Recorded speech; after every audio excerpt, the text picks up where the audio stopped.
შემოგვიერთდა ვაზის უბანში მდებარე წმინდა 9 ყრმა კოლაელთა სახელობის ტაძრის მღვდელმსახური დეკანოზი თომა ცესხლაძე. დილო მშვიდობის მამა თომა. დილო მშვიდობის. დიდი მადლობა რომ ხართ ჩვენი გადაცემის სტუმარი. თქვენ მადლობა რომ მომიწვევთ. მნიშვნელოვან საკითხზე უნდა ვისაუბროთ დღეს ჩვენს გადაცემაში სინანული და მიტევება. ეს არის ჩვენი მთავარი სასაუბრო თემა.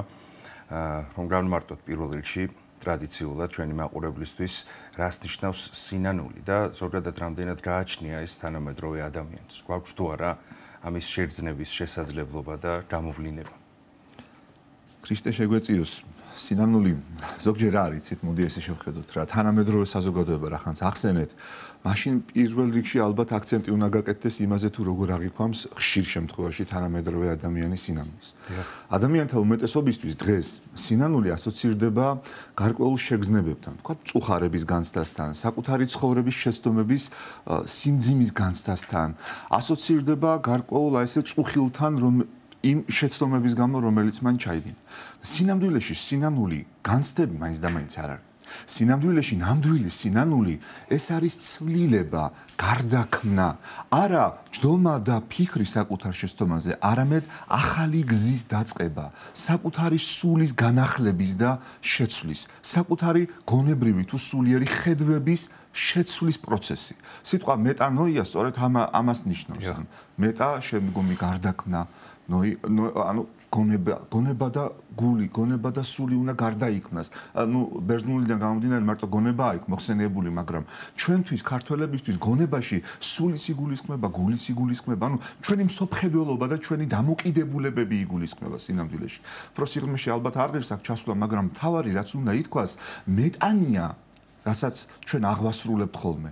ერთგვარი სინანულის აქტის გამოხატულება. დაჩოქება ნიშნავს თითქოს აი რომ დაეცემა ადამიანი ცოდვაში და ადგომა ნიშნავს აი ამ ცოდვიდან რომ წამოდგება. ამიტოა მეტანიას რომ ვეძახით. რატო არის მუხლმოდრე ქართულად ქვია ეწოდება მას, მაგრამ ბერძნულად მაინც მეტანია ქვია. და რატო? იმიტომ რომ თითქოს აი ამით ჩვენ ახეთ რაც გამოვხატავთ, რაც ჩვენ ცხოვრებაში უკვე მოხდა, დაცემას და ღმერთს შევთხოვთ, რომ დაგვეხმაროს ადგომაში. ან დავიჩოქებთ თითქოს ეს დაცემის სიმბოლო. განახლება. ცვლილება, ოღონდ იცით როდის იწყება? არა მაშინ, როდესაც მე ვზივარ და ვნერვიულობ ჩემ შეცდომაზე, არამედ როდესაც გულწრფელად ჩავიხედები ჩემს გულში და ღმერთთან დავიწყებ ურთიერთობას და დავიწყებ ჩემი ხედვების გარდაქმნას, ჩემი განცდების გარდაქმნას, ჩემი ვნებების გაკონტროლების გარდაქმნას. ანუ როდესაც ჩემში იწყება ახალი ხედვა, ახალი ადამიანი, ახალი პიროვნების ჩამოყალიბება, ეს არის ნამდვილი სინანული. და კიდევ ერთხელ ვამბობ, არა ის, როცა ადამიანი ზის და მხოლოდ საკუთარ შეცდომებზე ნერვიულობს. და აკვირდით, განსხვავება წმინდა წერილში მკაფიოა. იუდა მოციქული მაგალითად დაუშვა რა შეცდომა, ადგა და ნერვიულობდა, განიცდიდა, ძალიანაც კი განიცდიდა. ვაიმე ეს რა გავაკეთეო, მაგრამ მას დაეკარგა ამ შეცდომის შემდგომ როგორ გაეგრძელებინა გზა ამის აღქმა, დაეკარგა იმედი, დაეკარგა ღმერთთან ურთიერთობა და წავიდა თავი ჩამოიქჩო. მაგრამ პეტრე მოციქულმა რომელმაც შეცდომა დაუშვა, მან საკუთარ თავში იმედი არ მოკლა. მან დაინახა ამ შეცდომის მერე როგორ უნდა გაეგრძელებინა გზა და როგორ უნდა გარდაექმნა საკუთარი ცხოვრება. და პეტრეში ნამდვილი სინანული უკვე უდიდეს შედეგებამდე, უდიდეს სულიერ სიმაღლეებამდე ამაღლდა. ზოგადად ქრისტე როდესაც იწყებს თავის მოღვაწეობას, ივანე ნათლისმცემელი როცა იწყებს თავის მოღვაწეობას, რას ამბობს, რითი იწყებს? შეინანეთ, რამე თუ მოახლოებულია ცათასასუფეველი.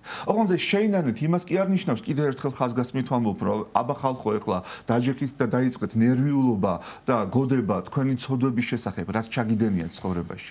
არა, ის ნახეთ რას ნიშნავს, მოახლოებულია ცათასასუფეველი და იმისთვის რომ მე ცათასასუფეველში შევიდე, ჩემი შინაგანი სამყარო, ჩემი გული, ჩემი გონება უნდა გარდავიქმნა, უნდა მოვემზადო ახალი რეალობისთვის, უნდა მოვემზადო ძველიდან გამოსასვლელად და ახალ რეალობაში შესასვლელად. ეს არის ნამდვილი სინანული. სინანული არის გზა, რომელიც ადამიანში აცოცხლებს ბედნიერებას და თან ამავე დროს ერთი რამ უნდა ითქვას, აი გულწრფელად გეუბნებით, სახარებაში სადმე გინახავთ თქვენ რომ ქრისტე მისულიყო ვინმესთან და ეკითხა, ეს ცოდვა რატომ დაგემართა, ან ესეთ მდგომარეობაში როგორ აღმოჩნდი, ან ესე რატომ შესწოდეო. არსად ამას არ ეუბნება. ყოველთვის ეუბნებას, გნებავს, განეკურნო, მიგეტევნე შენ ცოდვები, ან წინაპირობებს არ ეკითხება. მაგრამ თუ ხედავს ადამიანში სურვილს და ნებას, რომ ადამიანს უნდა ძველის დასრულება და ახალი, უფრო კარგის, უფრო უკეთესი ვერსიის, საკუთარი პიროვნების განვითარება, დადებითი მიმართულებით ღმერთისკენ, ყველას ეხმარება. უფალ. თუ ეს ადამიანს არ უნდა, მაშინ ადამიანს ღმერთი ბუნებრივია, რომ ვერ დაეხმარება და ვერც ჩვენ ვერ დავეხმარება. ეს სურვილი თავად უნდა გაჩნდეს, ხომ ალბათ, ბუნებრივი ადამიანის. ხან თავად ჩდება, ხან რეალობა ესეთია, ხან საბოლოო ჯამში ადამიანი თავად იღებს გადაწყვეტილებას, მაგრამ ხშირად ტრიგერი, ანუ ხელის შემწყობი, გამომწვევი არის ხოლმე სხვა ადამიანის ცხოვრება, ან წმინდა წერილის წაკითხვა, ან რაღაც უბედურება, რომელსაც ადამიანი გადაიტანს, ან სიხარული, რომელსაც ადამიანი გადაიტანს, მაგრამ ადამიანმა ეს ყველაფერი საკუთარ სულში თავად უნდა გააცოცხლოს. მამები ესეთ რაღაცას ამბობენ, რომ თუ ადამიანი სინანულის კარზე აკაკუნებს, სინანულის კარები გაიღება და იქედან ღვთის ნათელი და სიყვარული გამობრძანდება და ჩვენ შეგვიყვანს სახლში, რომელსაც სასუფევლის ბედნიერების სახლი ქვია და ეს მართლაც ასეა. ჩვენ უნდა ვაკაკუნოთ სინანულის კარებზე, ჩვენს გულშიც და ჩვენს ფიქრებშიც და ვიფიქროთ არა იმაზე, რა შეგვეშალა, არამედ იმაზე, თუ რატომ შეგვეშალა და შემდგომ როგორ გავაგრძელოთ ამ შეცდომის მერე ჩვენი ცხოვრება და რა განვითარება მოუტანოთ საკუთარ სულს. ესე არ უნდა ვფიქრდეთ თუ რა შეგვეშალა, მეორეა ვაღიაროთ ეს ყველაფერი თავისთავად, რომ შემდგომ ეს ყველაფერი აღიარება დაგვეხმაროს იმაში, რომ განვიცადოთ ეს ყველაფერი, ხომ, რომ ნამდვილად გვინდა ჩვენ რომ შევიცვალოთ და სწორი გზა ავარჩიოთ შემდგომ, თუ რა უნდა იყოს ჩვენი ვექტორი, ასე ვთქვათ. ხო? აღიარება არის მნიშვნელოვანი ამ პროცესში. თუმცა აღიარება როგორც აღსარების საიდუმლოა ესე რომ დავინახოთ. არ ეხება მხოლოდ და მხოლოდ ვიღაცის წინაშე აღიარებას და ეს არ უნდა იყოს ფორმალური. აღიარება უნდა იყოს გულწრფელი. აი, ყოველგვარი თეოლოგიური მსჯელობის გარეშე მარტივად რომ მსმენელმა გაიგოს. ბოდიშს როცა ვიღაცა გვეუბნება, ან ჩვენ როდესაც ვიღაცას ბოდიშს ვეუბნებით, რამდენად გულწრფელი იყო ეს ბოდიში, რამდენად გულიდან იყო წამომავალი, ამას ჩვენ ვხვდებით და მსმენელიც ვხვდება ყოველთვის, ხო? აღსარებაც ასეთია. ჩვენ როცა აღსარებას ვამბობთ და ვეუბნებით ღმერთს, იქ ფორმალობა თუ უპირატეს ფორმაში არის, ანუ თუ ფორმალობით ხდება, შედეგი ამას არ მოყვება. აი, რაც უფრო მეტად გულიდან მოდის აღიარება, ანუ რაც უფრო მეტად გააზრებულია და რაც უფრო მეტად ქრისტეს წინაშე მე ის მაქვს დანახული, რომ აი ეს ცოდვა მე მაშორებს ღმერთს და მე აი ამ ცოდვას უნდა დავანებო თავი, იმიტომ რომ მე ღმერთთან მივიდე, აი მით უფრო მეტად შედეგიანია. ზოგადად ახლა მეტანოიაზე როცა საუბარი და როცა ვამბობთ, რომ ეს არის გონების შეცვლა, ახალი ხედვების ჩამოყალიბება, რაღაცისგან განშორება და რაღაცისკენ წასვლა, რაც ჩვენ გაგვაბედნიერებს და უკეთეს პიროვნებებად გვაქცევს, კითხვა ხო უნდა გაჩნდეს, რომ რას უნდა დავშორდეთ? ანუ რა არის ის, რაც ჩვენ ბედნიერებაში, რაც ჩვენ კეთილწარმატებაში, რაც ჩვენ ნამდვილი სიყვარულის განცდაში, ნამდვილი სიხარულის განცდაში გვიშლის ხელს? აი ხო უნდა დავსვათ ეს კითხვა, რას უნდა დავშორდეთ და რას უნდა მივუახლოვდეთ? პასუხი არის უმარტივესი. უნდა დავშორდეთ ცოდვას, რომელიც თავის მხრივ არის ღმერთისგან განმაშორებელი. და ღმერთი, ანუ უფალი იესო ქრისტე, როგორც ჩვენთვის ყოველგვარი სიკეთის, ნამდვილი სიყვარულის, ნამდვილი ბედნიერების მომნიჭებელი, მოძალადი არ არის. ის ჩვენ გველოდება, როდის მივალთ მასთან. იმიტომ რომ ჩვენ თავისუფლება მოგწევთ. და მეტანოია სინამდვილეში, ანუ სინანული და მონანიება არის თავიდან ბოლომდე, ალბათ თქვენ რაც იკითხეთ, აი ამას ეს ნაწილი პასუხობს გულწრფელი, თავისუფალი გადაწყვეტილება, რომელსაც საფუძვლად უდევს ჩემი პიროვნების გადარჩენის გულწრფელი სურვილი. როცა აღარ მომინდება მიუბრუნდე ჩემს სოდვას, რომელიც მაშორებს ღმერთისგან.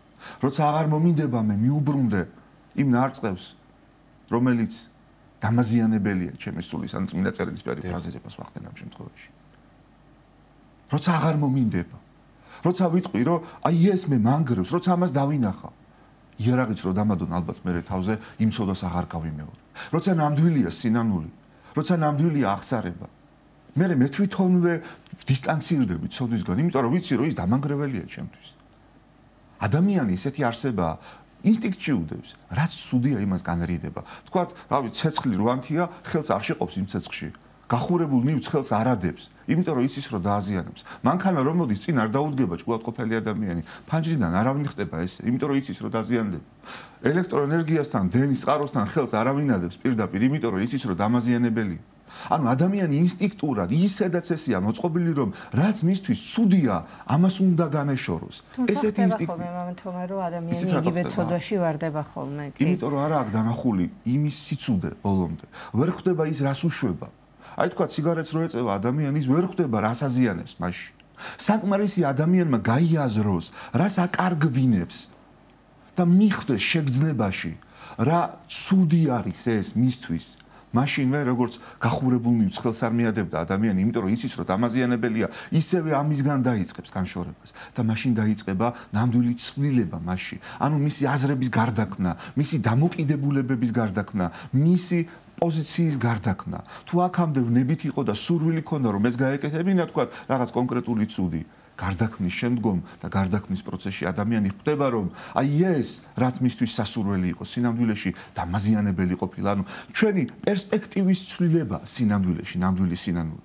არა ის კიდევ ერთხელ ვამბობ რომ ვაიმე ეს რა გავაკეთე და ვაიმე ეს რატომ გავაკეთე ან რატომ შემემთხო. ანუ ეს წუხარებითი აქტი კი არა, ეს არის განვითარების აქტი, ადგომის აქტი და უნდა გვახსოვდეს რომ ღმერთი ჩვენ იმას კი არ გთხოვს თუ რატომ დავეცით ესე პირდაპირ, არამედ ელოდება, როდის ავდგებით და გვეხმარება ამ ადგომაში და გვეხმარება იმაში, რომ ჩვენი ცხოვრება უფრო ბედნიერად, უფრო ნათელი ცხოვრებით, უფრო სიყვარულით განვავითაროთ. ესაა სინანულის დაახსარების თემი დანიშნულება.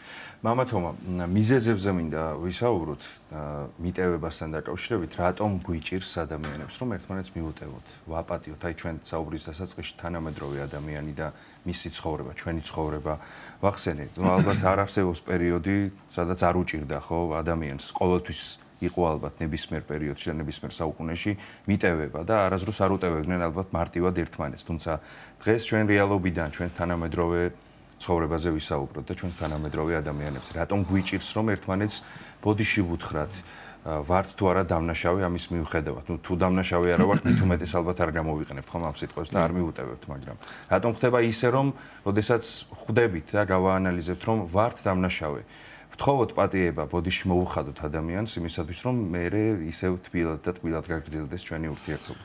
ურთიერთობაში, სიტყვა ურთიერთობა გვეუბნება, რომ ერთმანეთი უნდა გავითვალისწინოთ მაქსიმალურად და ვიყოთ სინამდვილეში ემპათიურები უნდა ერთმანეთის მიმართ. ქრისტიანობა ამას გვასწავლის.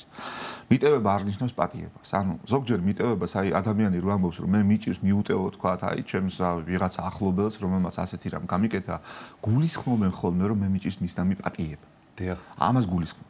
სინამდვილეში როგორც მონანიება არ არის მხოლოდ განსთითი ნაწილი, ასევე მიტევება არ არის მხოლოდ განსთითი ნაწილი, რომ ავაპატიე და всё დავივიწყოთ, მოდი ახლა რაც მოხდა და გავაგრძელოთ ახალი ცხოვრება ჩვეულებრივ, ვითომ არ მოხდა, ეგ არ არის პატიება და მიტევება. მიტევება არის პროცესი, როდესაც მე ვცდილობ ჩემი დამოკიდებულებები იმ ადამიანისადმი იმგვარად შევცვალო, რომ მე ჩემმა დამოკიდებულებამ იმ ადამიანს რაღაც დახმარება გაუწიოს.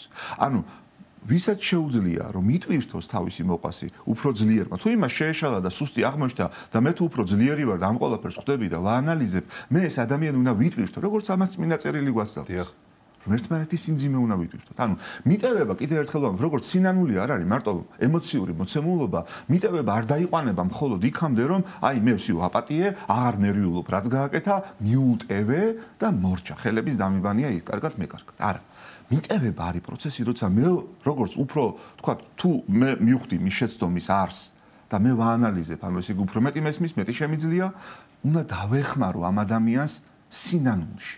სინანულის გარეშე იმ ადამიანს მე თუ მიუტევე, შეიძლება ეს პრობლემა იყოს.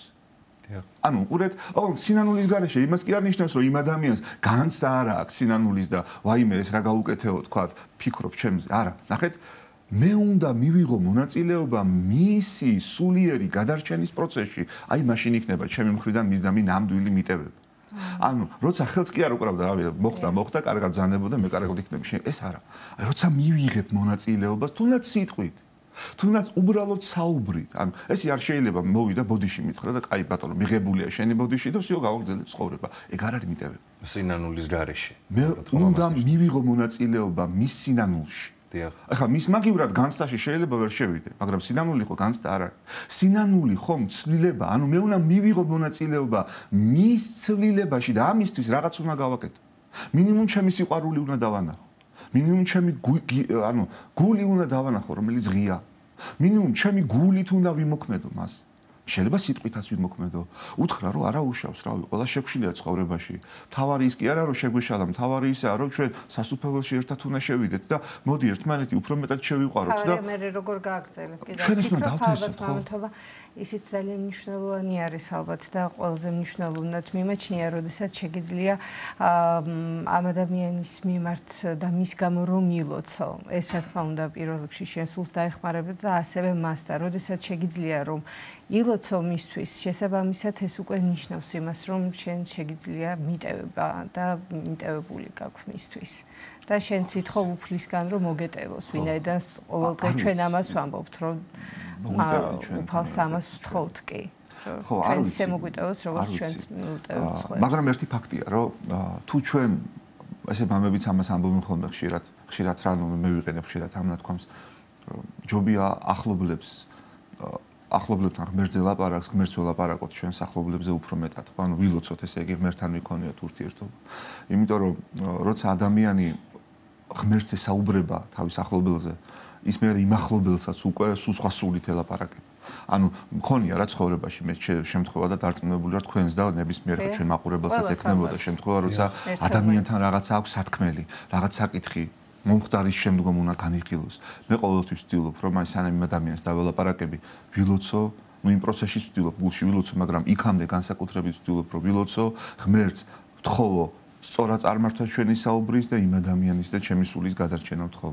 ანუ ეს ჯანსაღი ურთიერთობის ერთ-ერთი შემადგენელი, ქრისტიანული ნაწილი არის და მართლაც ვზანებთ რა, ლოცვა მნიშვნელოვანია. ოღონ ეგ რამდენად არის გარანტია, ეს არ ვიცი და გარანტია არ არის. იმიტომ რომ ღმერთი არ არის მოძალად. ანუ ეს ავტომატურად არ ნიშნავს იმას, რომ მე ვილოცე, ღმერთმა მოისმინა ჩემი ლოცვა, მე ღმერთმა იმას შეუცვალა აზროვნება და ფიქრები. ეს ღმერთის მხრიდან უკვე ძალდატანებითი აქტი იქნება, ესე არ არის. ის ადამიანი უნდა იყოს სინანულში, ანუ მან უნდა განიცადოს რეალური თავისი ხედვების გადახედვა, რეორგანიზება უნდა შეძლოს. უნდა შეძლოს საკუთარი სულის სხვა მიმართულებით წარმართვა, ღმერთისკენ წარმართვა უნდა შეძლოს, ბედნიერებისკენ უნდა შეძლოს საკუთარი სულის წარმართვა და ნამდვილი ბედნიერება მხოლოდ ქრისტეშია. ნამდვილი ბედნიერება მხოლოდ იმისგან განშორებაშია, რაც ჩვენ ღმერთისგან გვაშორებს. ჩვენ თუ არ დავინახეთ იმ წუთას ეს ნაყოფი სინანულის თავარია რომ არ შევწყვიტოთ მამათომა ჩემი დამოკიდებულება ასეთი არის და არ ვიცი რამდენი დამთახმებით თავარია რომ არ შევწყვიტო შეიძლება მე ის შედეგი ვერ დავინახო იმ წუთას მაგრამ ეს არ ნიშნავს იმას რომ ადრე თუ გვიან არ გამოიღებს ეს ყველაფერი შედეგს იმიტომ რომ ლოცვას ყველაზე დიდი ძალა აქვს მით უმეტეს მაშინ როდესაც გულწრფელად ლოცულობს ადამიანი და გულწრფელად შესთხოვს უფალს თუნდაც ეს არ იყოს გულწრფელი ლოცვას მაინც ძალა აქვს და მაგაშიც მართალი ბრძანდებით ფარხმალი არ უნდა დავყაროთ დიახ ანუ არ უნდა გავტყდეთ, არ უნდა დავნებდეთ და უნდა გვახსოვდეს რომ შეუძლებელი კაცთაგან ღვთისთვისაა შესაძლებელი. ხშირად აი ეს განცდა შემოდის სინანულის ან მიტევების მომენტში, როცა თქვათ ადამიანი ფიქრობს, რომ აქ არაფერი გამოვა, აზრი არაფერს აქვს, შედეგი არ ექნება, არ უნდა გავჩერდეთ, მართლაც ბრძანებთ. უნდა განვაგრძოთ ლოცვა, უნდა განვაგრძოთ ფიქრი ღმერთზე და უნდა განვაგრძოთ კიდევ ერთხელ ვამბობ იმ პიროვნებებთან გულწრფელი პოზიციონირება, ანუ ჩვენგან ეს ენერგია უნდა მოდიოდეს დადებითი. ადამიანს რო შეხვდები, აი, ვისთანაც თქვათ რაღაც სასაუბრო გაქვს, რაღაც განსახილველი რაღაც კონფლიქტი მოგივიდა, არ უნდა შეხვდე ისე რომ კედელივით იყო რაღაც ესეთი დამანგრეველი ძალა, რომელიც მას აი შეხვედრისთანავე აგზნობინებს, რომ ცუდად არის საქმე და ცუდად არის ურთიერთობაში ამბები. ან პირიქით გახსნილები უნდა ვიყოთ და მიმტევებლური სული უნდა გქონდეს. სიყვარულის სული უნდა გქონდეს. მართლა ესე უნდა მოვიქცეთ. მართლა ესე უნდა მოვიქცეთ. დიახ, დაგვიანებული შეიძლება თუ არა იყოს ოდესმე სინანული და მიტევება არასდროს.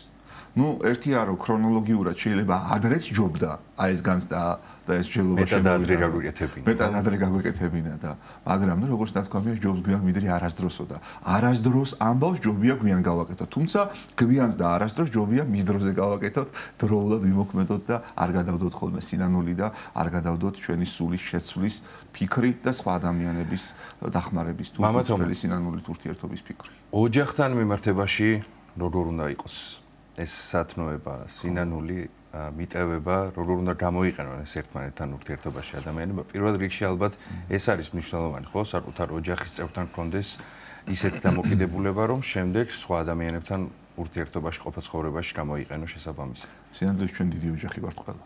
რა თქმა დიდი ოჯახი ვართ, ყველაფერს ქრისტიანები ვართ, განსაკუთრებით ყველა ადამიანი ზოგადად ერთი ღვთისშვილები ვართ და ერთი ოჯახი ვართ. ნახეთ, უბრალოდ ჩვენ კონკრეტულ ოჯახზე როცა საუბრობთ, ან მეუღლე შვილები, დედა მამა რაღაც აი ამ ფორმაში რო საუბრობთ, ეს არის მოცემულობა, სადაც განსაკუთრებით გულწრფელები ვართ ხოლმე და ბარიერებს არ ვაშენებთ. ჩვენ ვიცით, რომ სოციუმში რო გავდივართ, გვინდა არ გვინდა, რაღაცნაირად თამაშივით გვიწევს თითქოს რა. თქვა შეიძლება გაბრაზებული ხარ, მაგრამ აი გარეთ რო გადიხარ, რაღაცნაირად ამ გაბრაზებას რაღაცნაირად თოკავ და ცდილობ, რომ შენი პოზიციონირება საზოგადოების მხრივ უფრო მიმსამართით იყოს, უფრო დამშვიდებული და შინაგანი სამყარო არ გამოამჟღავნო. ალბათ ყველას ქონია შემთხვევა, რომ გარეთ რო ნერვები მოეშლება ადამიანს, ცდილობს, რომ იქ არ გამოხატოს. ეს შევა სახში და აი იქ უკვე ეხსნება ეს ბლოკი, რომ რა ვინც არის, ის უნდა იყოს ბოლომდე და იქ გამოანთხევს ხოლმე ამ თავის გაბრაზებას და ნერვების მოშლას და ეს ბავშვები შეიძლება მეუღლე შეიძლება სხვები გაყურებულები არიან, რა უნდა რას ნერვიულობს, რას გვეჭუბება ამბავი ხდება. ესე იგი ოჯახი არის რაღაც მოცემულობა, როცა რაღაცნაირად გულწრფელები ვართ. და ხო ოჯახში როგორ უნდა გამოიყენოს ადამიანმა სინანული. აი როცა ამ თქვა აგრესიას ან სუდ ქმედებას ჩვენ ოჯახის წევრებთან გულწრფელად ვახორციელებთ, ეს ხო ძალიან საგრძნობი არის ოჯახის წევრების მხრიდან. აი წარმოიდგინეთ და ეს ხო დამაზიანებელია მათთვის და ჩვენთვისაც.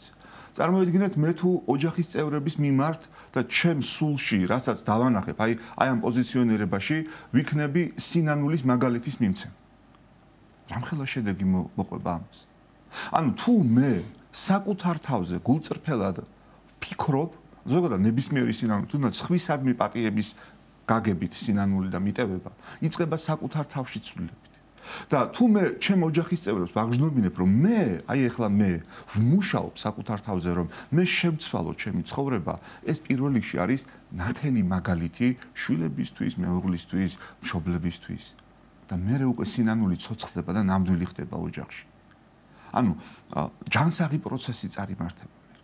კიდევ ერთხელ ვამბობ, ოჯახი განსაკუთრებულად გრძნობს ჩვენ შინაგან სამყაროს ფაქიზად. და თუ მე ნამდვილი სინანულისკენ მივილტვი და მართლა ვაძლევ მაგალითს მე ჩემი ოჯახის წევრებს სწორი სინანულისა, მე იქ ურთიერთობებში თუ სადმე გამოსაყენებელია სინანული, უკვე სწორი ფორმით და ნამდვილი შედეგიანი ფორმით წარიმართება და არ აქვს ალბათ მნიშვნელობა ოჯახის წევრის ასაკს, იმიტომ რომ ხო პატარა არის, მით უფრო რომ პატარაობიდანვე იწყება ყველაფერი და ყველაფერი შესწავლა თავისთავად და მასთან უფრო მეტი სიფრთხილე მართებს ერთი და თანამედროვულად მას უნდა ვასწავლოთ სწორედ ის, რომ პატიება შესაძლებელია, ის რომ ბოდიშის მოხდა აუცილებელია და შემდგომ ალბათ მერე მოხდება ის, რომ სწორად ფორმირდება მისი პიროვნება. ოღონდ სინანული მარტო ბოდიშის მოხდა არაა და არც ბოდიშის მიღება. რა თქმა უნდა, ქმედებას უნდა მოხდეს. გულიდან და ღმერთის ქრისტეს ნათლით უნდა იყოს ეს ყველაფერი გამყარებული. თორემ უღმერთო ბოდიში პირდაპირ ამბობ, ბოდიში არ არის.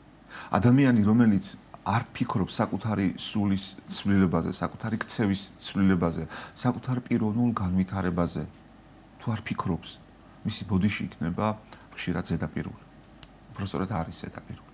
და თუ ადამიანი გულწრფელად ხდება სად იმყოფება დღეს, აი ადამს სად ახარ ქრისტე რო ღმერთი რო ეკითხება ადამიანს ხო, ანუ აი ეს კითხვა რო საკუთარ თავს დაუსვას ადამიანმა, თქვა თომა სად ახარ? რა არის ეს? სწორია? სად მიგიყვანს ეს?